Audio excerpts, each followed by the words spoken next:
Hartlik welkom saam met ons in hierdie oomblik. Ek so bly jy het tyd gemaak om vandag stil te word. Ons kyk in hierdie 7 dae na die 7 woorde van Jesus aan die kruis. En vandag fokus ons op een van die hartseerste oomblikke by die kruis. Selfs in sy ondraaglike pyn was Jesus besorg oor die mense wat hy liefgehad het. Lees saam met my Johannes 19 vers 26. Toe Jesus sy moeder sien en die disipel vir wie hy baie lief was, wat by haar staan, sê hy vir sy moeder, "Vrou, daar is jou seun." Daarna sê hy vir die disipel, "Daar is jou moeder." En van daardie oomblik af het die disipel haar in sy huis geneem. In hierdie diep persoonlike oomblik skep Jesus 'n nuwe familie, net soos 'n lood wat ingepas word in die wingerdstok, verbind Jesus mense ook aan mekaar. Selfs aan die kruis sorg Jesus dat ons ingepas bly in mekaar se lewens. Ek wil jou nooi, neem 'n oomblik om hieroor te dink. Dink aan hoe Jesus selfs in sy grootste lyding omgegee het vir die behoeftes van ander. Dalk voel jy vandag alleen, ver van familie af. Jesus skep nuwe familiebande, nuwe verhoudinge. Watter verhoudinge in jou lewe het vandag genesing of herstel nodig?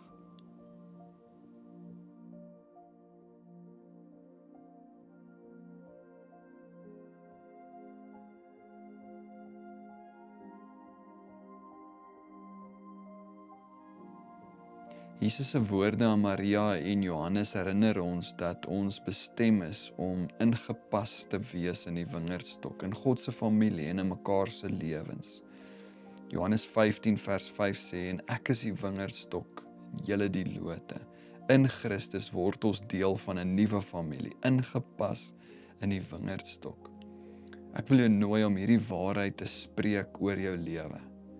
Ek is nooit alleen nie, want Jesus het my ingepas in God se familie.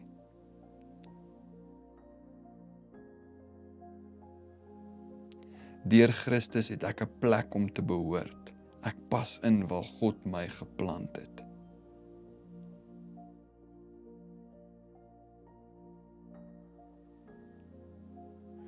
Soos 'n loot aan die wingerdstok ontvang ek lewe en krag deur my verbintenis met Jesus.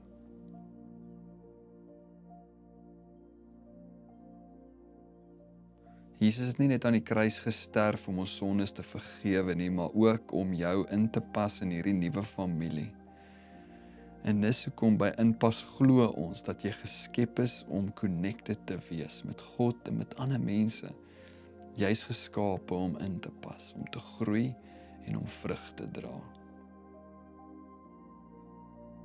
Dink nou aan iemand wat jy ken wat sukkel om elders in te pas. Iemand wat alleen voel, wat buite ons geloofsgemeenskap dalk staan of wat sukkel met gebreekte verhoudinge. Miskien iemand wat verlies ervaar het of wat voel asof hulle nêrens behoort nie. Kom ons bid nou vir hierdie persoon. Hemelse Vader, ek bring hierdie persoon voor U vandag. U ken hulle eensaamheid en hulle stryd om elders in te pas. Net soos Jesus aan die kruis 'n nuwe verbintenis tussen Maria en Johannes geskep het, vra ek dat U hierdie persoon sal help om in te pas in U wingerdstok. Omring hulle met inpasse familie wat hulle waarlik liefhet en kan versorg. Help hulle, Here, om U lewe te ervaar wat vloei deur gesonde verbintenisse. Bring genesing aan gebroke verhoudinge. Wys hulle, Here, waar hulle behoort. Help hulle om te groei en te floreer waar U hulle geplant het. In Jesus se naam bid ons dit. Amen.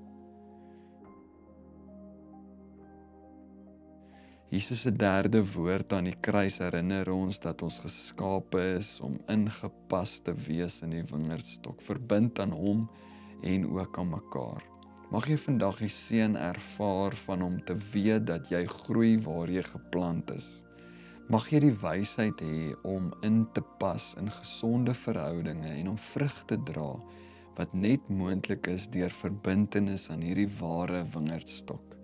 En mag jy altyd onthou dat Jesus selfs aan die kruis jou verbintenis met God en met ander mense so belangrik geag het dat hy daarvoor gesorg het. Jy's nie alleen nie. Jy pas in.